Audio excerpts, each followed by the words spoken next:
지난주까지 요한복음 17장을 함께 생각해 보았습니다. 요한복음 17장은 예수님께서 하나님 아버지께 기도하신 내용으로 주님 자신을 위하여 창세전에 아버지와 함께 가졌던 영광으로서 지금도 아버지와 함께 나를 영화롭게 하옵소서라고 드린 기도의 제목을 묵상해 보았습니다. 그 다음에 제자를 위해서 죄를 세상에서 떠나게 하심을 비옵는 것이 아니라 저희를 세상 가운데 보존하소서라고 드린 기도의 제목을 생각해 보았습니다. 세 번째는 지난 주일에 장차오는 교회를 위해서 하나 되게 하소서라고 하는 기도의 제목을 같이 묵상해 보았습니다. 이제 다락방 설교와 또 제사장의 기도문을 다 끝내시고 드디어 고난을 향해 가시기 위하여 기드론 시내를 건너 겟세마네 동산에 가신 사건이 기록되어 있습니다. 요한복음 18장 1절에 기드론 시내 저편으로 하는 말씀이 나옵니다. 예수님께서 기드론 시내를 건너 겟세마네 동산에 가시는 것이 바로 십자가를 지러 가시는 장엄한 고난을 향하는 모습이었습니다. 우리도 이 말씀을 읽을 때마다 예수님의 모습을 마음 가운데 기억하면서 이것이 우리의 신앙생활에 언제나 새로운 양식이 되고 교훈이 되어야 한다고 생각합니다. 구약의 말씀 가운데 보니까 기드론 시내를 건너간 사건이 한두 건, 서너 번 나옵니다. 하나는 사무엘하 15장 23절에 다윗이 이 시내를 건너 도피해가는 모습이 기록되어 있는데 다윗이 범죄한 이후에 아들 압살롬이 아버지를 반역하고 나라에 반란이 일어나고 다윗이 이제 더 이상 여기에 버티다가 죽는다는 사실을 깨닫고 가까이 하던 신하들을 데리고 예루살렘 성을 탈출해 기드론 시내를 건너 요단강 쪽으로 피난 가는 모습이 기록되어 있습니다. 그때 다윗이 이 시내를 건너면서 눈물을 흘리며 건너갔다는 기사가 기록되어 있어요. 자, 다윗은 여러 가지 면에서 예수님의 그림자가 되고 있습니다. 기드론 시내를 건넌 사건은 예수님의 그림자인데 오히려 대대적인 반비례적인 그림자가 되는 것 같습니다. 다윗이 시내를 건너간 것은 자기의 죗값으로 건너갔다고 할 수 있습니다. 우리아의 아내를 범하고 우리아를 전쟁에 보낸 그런 자기의 죗값이 가정에 혼란을 가져오고 드디어 아들이 아버지를 반역하는 끔찍한 내란이 벌어져서 많은 신하를 잇는 비극을 맞이하게 되었어요. 자, 다윗이 그 환란을 피해서 시내를 건너서 도망갔던 사실이므로 자기의 죗값을 받은 것이라고 할 수가 있죠.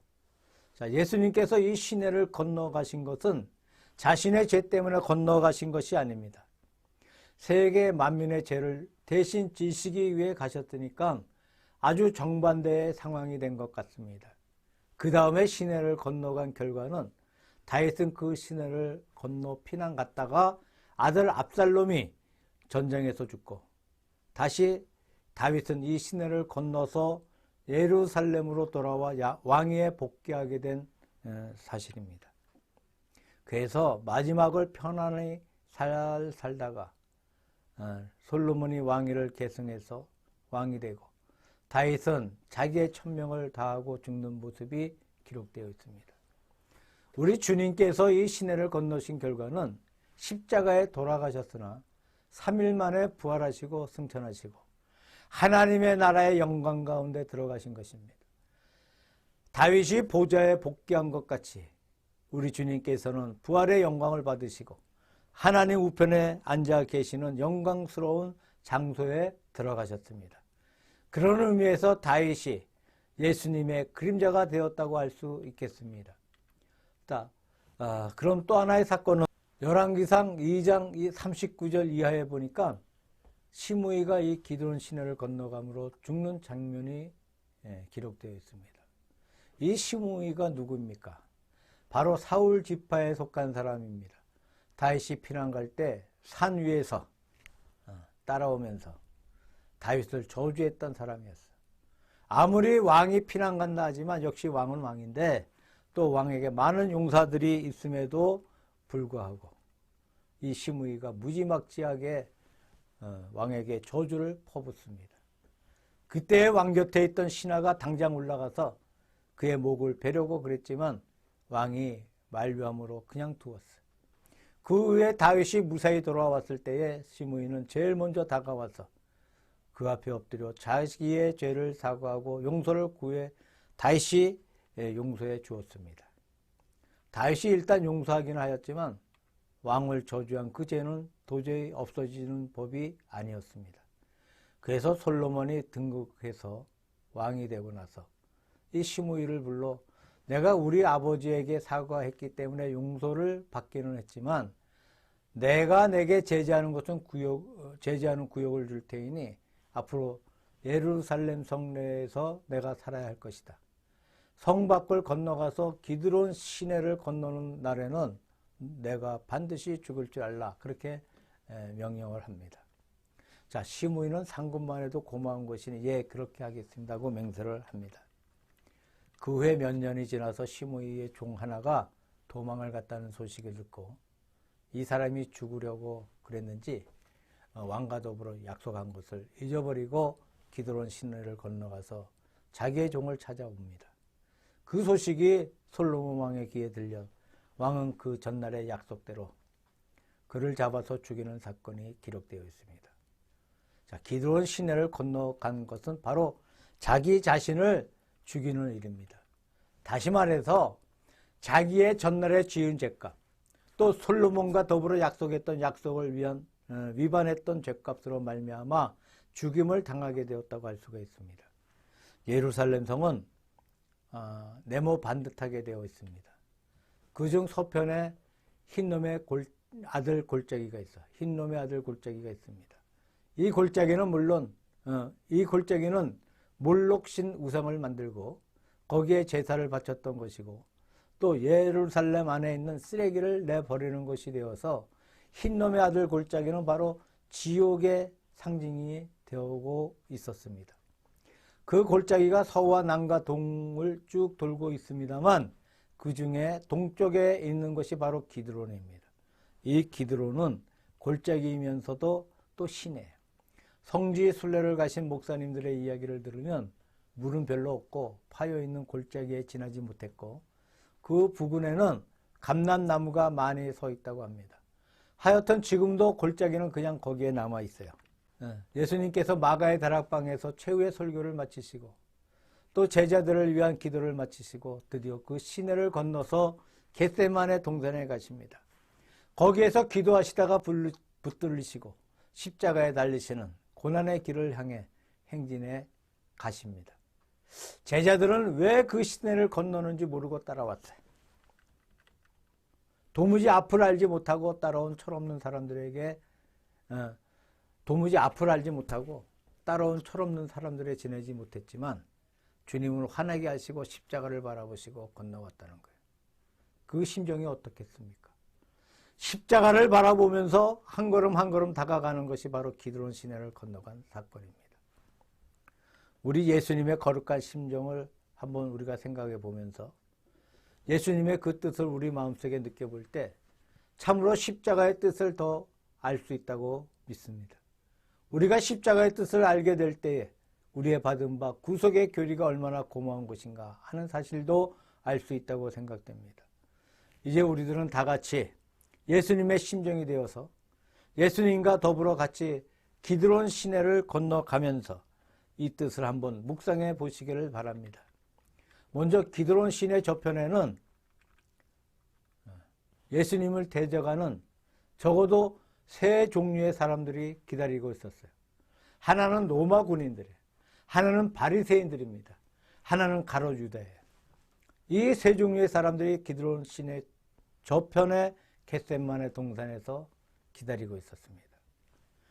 예수님을 맞이해 가룟 유다가 앞에 와서 예수님께 입을 맞추면서 선생님 안녕하셨습니까? 라고 했는데 이게 바로 신호였다는 거예요. 그러고 나서 로마의 군인들이 와서 예수님을 잡았고 바리새인들이 따라왔다는 이런 말씀들이 있습니다. 당신을 대적하는 일단의 무리를 보시면서 예수님은 그들을 향해 가셨어요. 우리가 시험을 만날 때 시험을 대처하는 방법이 몇 가지 있다고 합니다. 하나는 도피해가는 방법이 하나 있어요. 도피하는 것이 상수예요. 또 하나의 방법은 그냥 참고 견디는 거예요. 매를 맞고 어려울 때 꾹 참고 견디면서 시험을 이기는 방법이 있습니다. 또 하나는 그것을 상대해서 싸우는, 그래서 승리를 거두는 법이 있어요. 예수님은 도피해 가신 것도 아닙니다. 꾹 참으신 것도 아닙니다. 그렇다고 해서 싸운 것도 아닙니다. 말없이 그 시험을 향해서 묵묵히 걸어가셨습니다.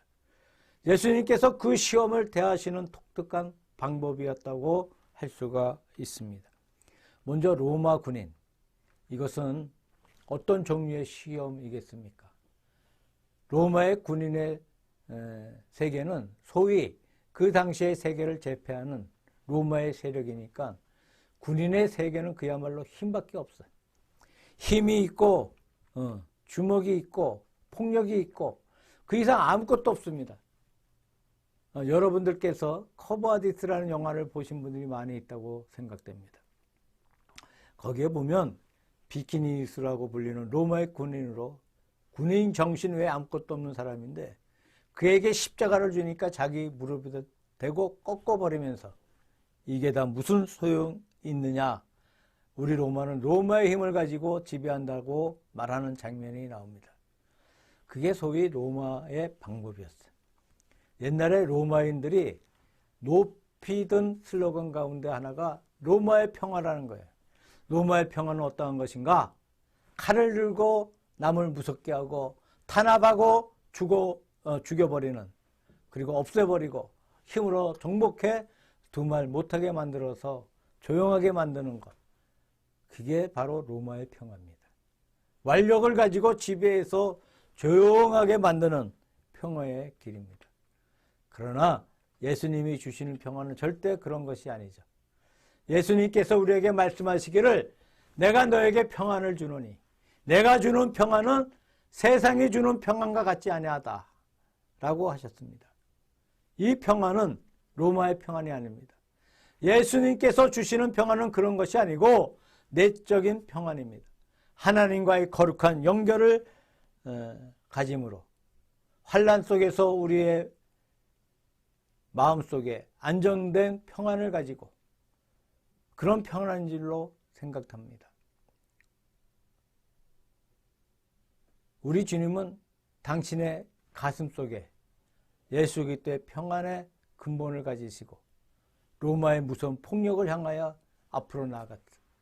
그것은 로마 군인의 무력에 굴복한 것이 아니고 말없이 승리하신 태도였다고 생각합니다. 또 하나는 바리새인들입니다. 이 바리새인들은 어떠한 시험이겠습니까? 이것은 타락한 종교, 타락한 신앙이라고 할 수 있는 줄로 생각됩니다. 바리새인은 율법을 잘 지켰고 하나님의 계명을 잘 지켰고 안식일을 엄수했어요. 그러나 그들이 하는 모든 것이 의식에 머물렀다는 겁니다. 중심에 믿음이 있는 것이 아니고 의식을 지키고 율법을 지키면 다 된다고 생각했던 의식 세계에 머물러 있었습니다. 그 다음에 그들은 의식에 머물러 있었을 뿐만 아니라 외식하는 믿음이었어요. 그 가르침과 행동은 정반대였다는 겁니다. 남에게는 의를 행하라고 하면서 자기들은 욕심을 부리고 그 가르침과 그 생활이 그야말로 이율 배반적인 잘못된 가운데 있었기 때문에 예수님께로부터 외식하는 자여 라는 책망을 받았습니다. 타락한 종교가 가는 길이라고 생각합니다. 그 당시에 바리새인만 그런 것이 아니고 지금도 그렇다고 생각돼요.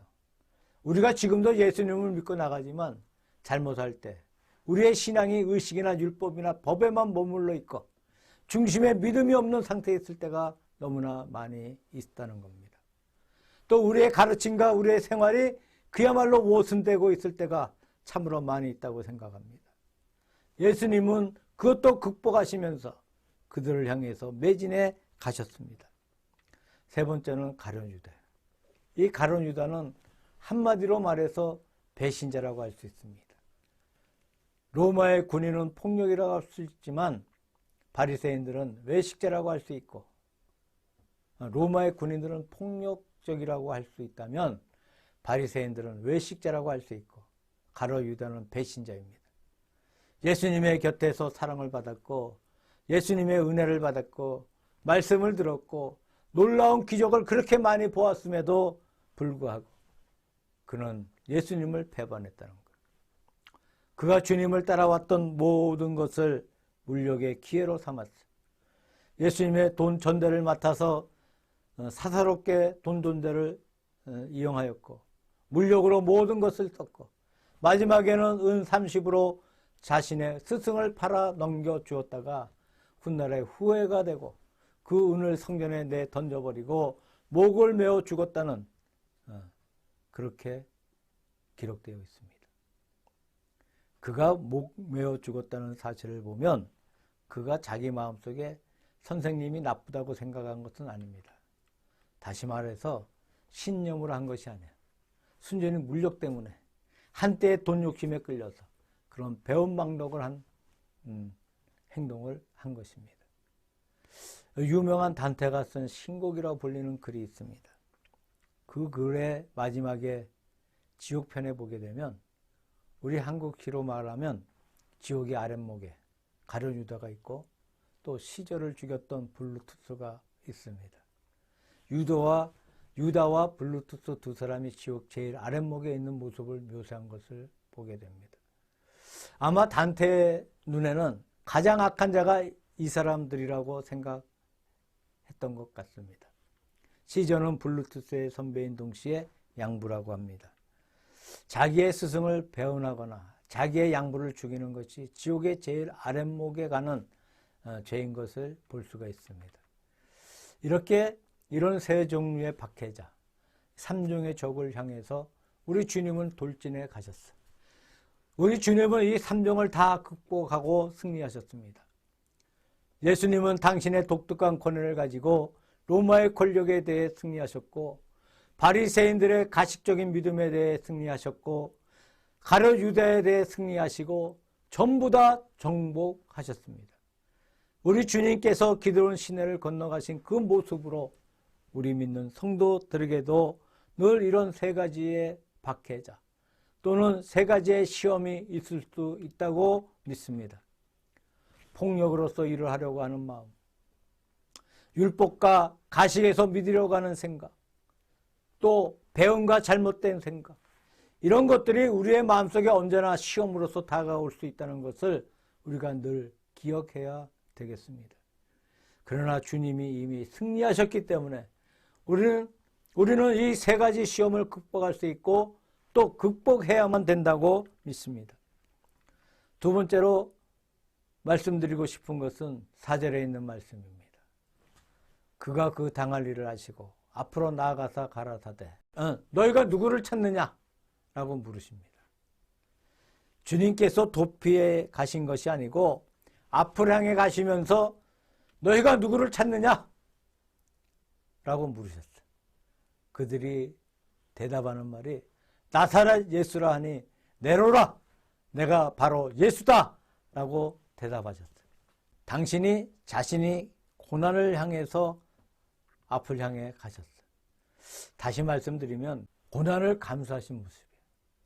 사람은 고난을 각오할 때 그때처럼 장엄한 것이 없다고 합니다. 또 그렇게 강할 때가 없습니다. 사람이 고난을 피하려고 마음을 먹으면 자꾸 비겁해집니다. 그저 고난을 피해서 도망쳐 가야지. 어려움을 당하지 말아야지. 쉽게 살아야지.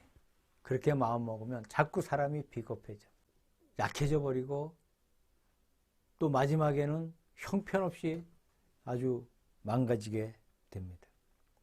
그러나 고난을 감수하겠다. 그렇게 마음만 먹으면 그 다음에 사람이 아주 강하게 되어버린다고 해요. 늠름하게 되고 강하게 되고 또 그 속에 평안이 있다는 겁니다. 주기철 목사님께서 마지막에 돌아가실 때 일사각오라고 했어요. 바로 그것 아니겠습니까? 에스더가 하는 말이 죽으면 죽으리라 라고 하면서 나아갔었습니다. 바로 그것인 줄로 생각돼요. 다니엘의 세 친구가 불 속에 들어가기 전에 하나님께서 우리를 불에서 구원시켜 주실 것입니다. 만약 그렇지 않다 하더라도 우리가 우상에 절할 수 없습니다. 라고 말했어요. 바로 그런 태도예요. 고난을 향해서 결심하는 자세입니다. 예수님께서 앞으로 나아가셔서 너희가 누구를 찾느냐고 하는 것은 바로 이 고난을 향해 가시는 모습이라는 겁니다. 우리 예수님께서 5,000명 군중을 먹이셨을 때에 6장 15절에 보니까 그들이 와서 예수님을 왕으로 삼고자 했어요. 왕관을 씌우려고 했습니다. 주님이 그때 피해 가셨습니다. 왕관은 피해 가시고 고난을 받으러 가시는 이것이 참 메시아의 거룩한 모습이 있는 것이 아니겠습니까? 예수님은 내가 바로 그다! 라고 선포하셨어요. 더더구나 나사렛 예수라고 말했습니다. 예수님께 대한 칭호가 갈릴리 예수라는 말도 있고 나사렛 예수라는 말도 있는데 갈릴리 예수는 보통 명칭이에요. 나쁜 명칭이 아닙니다.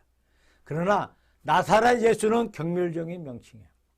나다나엘의 말처럼 나사렛에서 무슨 선한 것이 나겠느냐고 했던 것이죠. 자, 나사렛 동네는 가난한 촌으로 다시 말하면 경멸적인 명칭이 되고 있습니다. 그러나 내가 바로 나사렛 예수다 하면서 가셨어요. 그때 그들이 그 앞에 엎드려지고 말았습니다. 소크라테스가 마지막에 죽을 때 독배를 가지고 왔던 군인이 그 앞에 독배를 갖다 바치고는 꿇어 앉아서 자기의 죄를 용서해달라고 빌었다고 하는 사실이 있지 않습니까? 선생님이요, 감히 제가 죽으라고 약사발을 가지고 올 수 없는 사람인데 나라의 명령이니까 내가 어떻게 하지 못하고 가져왔습니다. 나의 죄를 용서해 주십시오. 소크라테스가 독배를 들고 웃으면서 마시고 죽었다는 유명한 이야기가 있습니다. 아마 우리 주님께서 내려라 하신 그 말씀에는 그 이상의 생각이 있는 줄로 생각됩니다. 여기에 보니까 저희가 물러가서 땅에 엎드려지는지라 라고 기록되어 있어요. 이 예수님의 위험에 그들이 감히 맞서지 못하고 서 있지 못하고 넘어지고 말았다는 겁니다. 그 다음에 다시 한번 더 물어봅니다. 너희가 누구를 찾느냐? 그럼 왜 이렇게 예수님께서 그들에게 물으신 것이겠습니까? 그들의 입으로 우리가 찾는 사람은 나사렛 예수라 두 번이나 다짐을 받았습니다. 그러면 분명하게 너희가 말하기를 나사렛 예수라고 그랬다. 내가 바로 나사렛 예수니까 나를 잡아가라. 여기에 있는 모든 사람들은 손대지 마라. 너희들이 찾는 사람이 나사렛 예수니까 내가 예수니까 나를 잡아가고 이들은 손대면 안 된다고 하면서 제자들을 구해 주셨어요. 다시 말해서 이렇게 물으신 것은 제자들을 손대지 못하게 하기 위한 우리 주님의 의도적인 행위였다는 겁니다. 당신 자신이 십자가를 지는 것은 물론이고 당연하지만 동시에 어려운 상황에서도 제자들을 생각하시면서 제자들을 살려보내려는 우리 주님의 의도가 나와 있습니다. 칼빈은 이 말씀을 주의하기를 그것은 양의 생명을 보호하려고 하는 선한 목자의 선한 자세라고 말한 바가 있어요. 19장에 보니까 십자가에 달리실 때에 곁에 있는 요한의 어머니를 보면서 여자여 보소서 아들이니이다. 보라 내 어머니라 하시면서 어머니의 장례를 요한에게 부탁했다는 기사가 기록되어 있습니다. 누가복음 23장에는 회개하는 강도에게 내가 오늘 나와 더불어 함께 낙원에 있으리라고 하신 말씀이 기록되어 있습니다. 자, 엄청난 고통 가운데 계시면서도 제자들을 놓아서 보내려는 애쓰시는 제자들을 놓아서 보내려고 애쓰시고 늙은 어머니를 복양하려고 애쓰시고 또 회개하는 강도를 구원시키시고 이렇게 애쓰시는 여기에 메시아의 참 구세주의 거룩한 모습이 드러나 있는 것이 아니겠습니까? 고난을 향해서 가시면서 당신 홀로 고난을 받으시고 제자들은 모두 고난에서 벗어나게 하신 것이죠. 세 번째로 11절 말씀 가운데 보니까 그때 베드로가 칼을 뽑고서 말고의 길을 쳤는데 예수님께서 말고의 길을 붙여주시면서 하시는 말씀 가운데 아버지께서 주신 잔을 내가 마시지 아니하겠느냐 그렇게 말씀하셨어요. 다시 말씀드리면 이 십자가의 짐은 누가 주는 것이 아닙니다. 바리새인들이 주는 것도 아니고 로마의 군인들이 주는 것도 아니고 유다가 팔아먹어서 주는 것도 아니고 아버지의 영원하신 경륜을 이룩하기 위한 것이라는 이야기예요. 하나님께서 주신 예정인데 내가 칼을 들어서 그렇게 말고의 길을 친다고 하나님의 예정의 길이 비켜간다고 할 수 있는 것인가? 그럴 수 없다는 것이다. 참으로 굉장한 말씀이 아니겠습니까? 구약의 요셉이 애굽에 팔려갔을 때에 그는 참 어려운 가운데 나이 17세에 팔려가서 30세까지 13년 동안 온갖 고생을 다 겪었어요. 그 고생을 다 극복해 나갔습니다. 그 비결이 무엇이겠습니까? 훗날에 그가 애굽의 총리가 되었을 때 형들이 양식을 구하러 왔다가 초면을 알지 못하고 양식을 사서 돌아갔고 두 번째 와서 자기 동생인 줄 알았을 때 형들은 어쩔 줄 몰랐습니다. 또 아버지 야곱을 장례한 후에 그들이 다시 격식을 갖추어서 동생 앞에 나와서 신중하게 사과를 드렸습니다. 전날에 우리의 잘못을 용서해달라고. 그때 요셉이 눈물을 흘리며 한 말이 무엇입니까? 내가 애굽에 팔려온 것은 형들이 팔아서 온 것이 아니고 우리 하나님께서 나를 미리 애굽에 보내신 것입니다. 나를 이 애굽에 보내셔서 우리 일가들을 살리기 위해서 양식을 준비하신 것입니다. 라고 하는 말씀이 기록되어 있습니다. 바로 그 신앙이에요. 그 신앙 때문에 13년간 어려운 역경 속에서도 잘 버티고 견디고 최선을 다하고 훌륭하게 극복해 나가 애굽의 총리가 되었다는 거예요.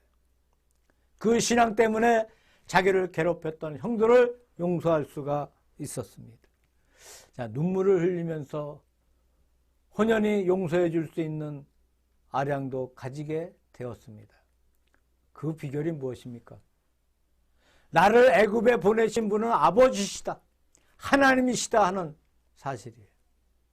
물론 그가 애굽에 올 때 형들이 팔아먹은 것은 사실입니다. 또 거기에 보디발의 아내가 요셉을 무고했고 여러 가지 많은 시험을 받기는 받았지만 그러나 그러한 시험의 궁극적인 이유는 하나님의 장중에 있었다는 겁니다. 하나님께서 그들을 사용하신 것뿐이지 결코 사람의 뜻으로 한 것이 아니라는 겁니다. 예수님도 눈앞에 있는 사람을 넘어서서 하나님을 바라보았어요. 예루살렘에 올라갔을 때에 야고보와 요한이 예루살렘에서 영광을 받으실 때에 우편과 좌편에 앉아있게 해달라고 할 때에 잔을 너희가 받겠느냐? 라고 물으셨습니다. 잔이 무엇이겠습니까? 십자가의 잔입니다.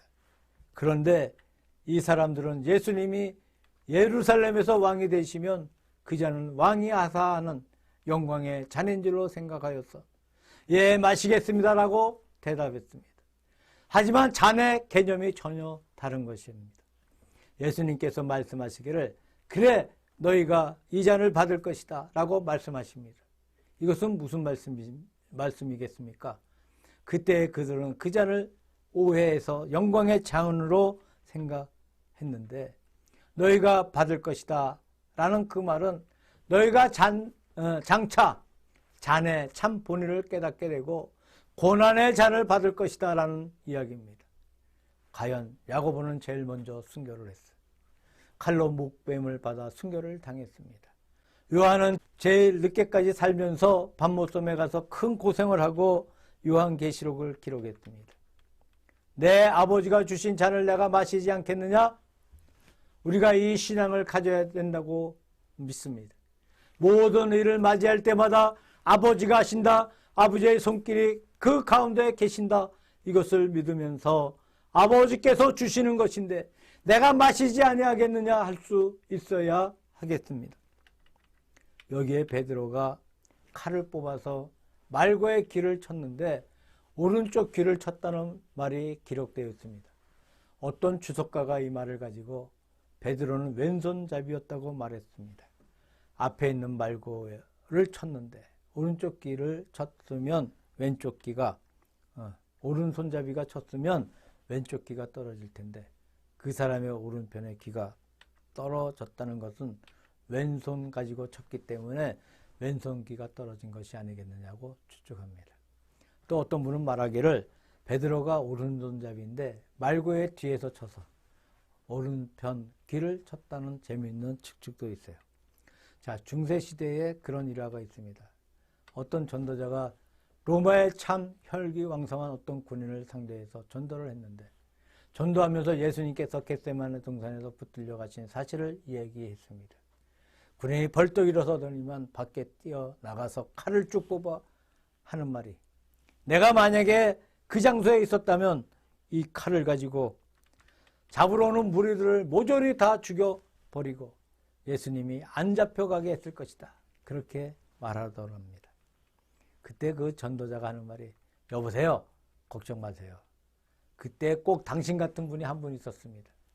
나 같은 사람이 그때 누가 있었습니까? 베드로입니다.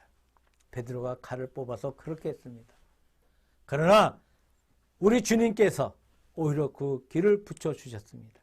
그리고 베드로에게 그러지 말라고 칼을 도로 꽂으라고 말씀하신 바가 있습니다. 라고 했다는 그런 재미있는 말도 있습니다. 하나님께서 큰 경륜으로 하신 일을 베드로가 칼로 막을 수 있겠습니까? 아주 어리석은 일이라고 생각됩니다. 내 아버지의 주신 그 잔을 내가 마시지 않겠느냐. 기드론 시내를 건너가신 예수님의 거룩하신 태도를 이 속에서 볼 수 있다고 믿습니다. 또 아버지의 주신 그 잔이라는 태도 속에서 최상의 해결책이 있다고 믿습니다. 가장 완전한, 가장 높은 해결책이 그 속에 있는 것으로 생각합니다. 유명한 만종을 그렸던 밀레라는 사람이 있지 않습니까? 밀레의 여러 가지 명화가 많이 있지만 그 중에 걸음마라고 하는 그림이 하나 있는데 이제 갓난 아이가 겨우 돌을 지나서 걸음마를 배워서 걷고 있는데 걷는 그 뒤에서 아버지 어머니가 만면의 미소를 띠고 자기 아들이 커서 걷기 시작하니까 좋아가지고 뒤에서 모두 손을 이렇게 내밀면서 보고 있는 그림이에요. 그것은 무엇인가니 아이가 걷는 것이 참 장하고 좋아서 걷게 두는데 만약에 넘어지면 붙든다는 이야기입니다. 아버지도 두 손을 벌리고 어머니도 두 손을 벌리고 있고 얼굴에 미소를 띄운 채 손을 벌려 지켜보고 있습니다. 아버지의 손이 있는 한 걸음마를 배우는 어린아이가 안전하지 않겠습니까? 결단코 위험한 데에 들어가지 않습니다. 위험한 데에 간다거나 넘어지면 당장 그 손이 와서 붙들어주고 안전하게 보호해 줄 것입니다. 예수 그리스도가 십자가에 달리신 것은 참으로 위험하고 참으로 고통스러운 사실이었지만 그러나 주님 홀로 하신 것이 아니고 하나님 아버지의 손이 그 배후에 계셨습니다. 예수님의 생애만 그런 것이 아닌 줄로 생각합니다. 우리가 참으로 위험한 자리에 들어갈 때 주님께서 우리 배후에 계신다는 거예요. 우리 주님의 전능하신 그 손이 우리를 뒤에서 이렇게 붙들고 어느 순간에든 잡겠다는 자세로 지켜주실 줄로 생각합니다. 우리가 아버지의 거룩한 손길을 느끼면서 아버지가 우리와 더불어 같이 계신다는 것을 느끼면서 우리에게 다가오는 시험을 향해서 우리 역시 기드론 신화를 향해서 느긋하게 건너갈 수 있는 신앙자가 되어야 되겠습니다. 대적자를 향해서 예수님은 가셨고 그들을 극복하셨습니다. 예수님께서 고난을 향해서 내려오라 말씀하시면서 고난의 잔을 받으셨고 또 그렇게 말씀하시면서 제자들을 구원시켜 주셨다는 겁니다. 예수님께서는 그 고난의 잔이 바로 내 아버지께서 주시는 잔이라고 하시면서 확실하게 궁극적인 원인을 바라보시면서 십자가를 향해서 가셨습니다. 이것이 승리자 예수님의 거룩한 모습이고 십자가를 통해 만면을 구속하신 큰 구원의 사업을 이룩하신 주님의 모습이었습니다. 우리 역시 같은 심령으로 기도로운 시내를 건너면서 주님의 거룩한 뜻을 헤아려 보고 우리가 이 뜻 가운데 높은 신앙의 은총을 받으시기를 우리 주 예수 그리스도의 이름으로 축원합니다.